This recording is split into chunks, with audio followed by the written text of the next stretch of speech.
In 2023, I encountered an archive of letters written in the 1960s by women who traveled from all over America to towns on the US-Mexico border to get illegal abortions. In these letters, the women write in painstaking detail the logistics and preparations they had to endure in order to take on these travels. And they also speak very candidly about what it was like to feel and to be pregnant when they didn't want to be, and the only solution for their problem to be to travel hundreds or thousands of miles away from their homes at the cost of their entire life savings, and sometimes even of their lives.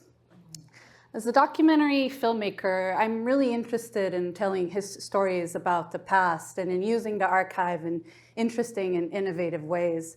And when I first encountered this archive, really the first thing that struck me was, well, these letters could have been written today. So how can we use the archive in film to tell new stories and to reimagine new stories about historical phenomena that we still know happen this day, but are very much invisible in our public media landscape? Well, that's what I'm trying to do with my current film project, which is titled The Dark Knot at the Center, an image of which you can see on the screens. This film is a poetic and experiential reinterpretation of the journeys that these women took and described in their letters.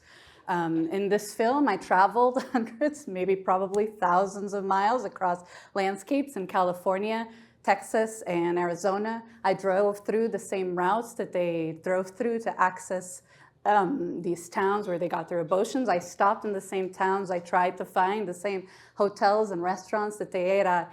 And really, my idea here is to kind of provide you with an experiential portrayal of what it was like, guided by the writings of these women and their words that they used to describe their experiences.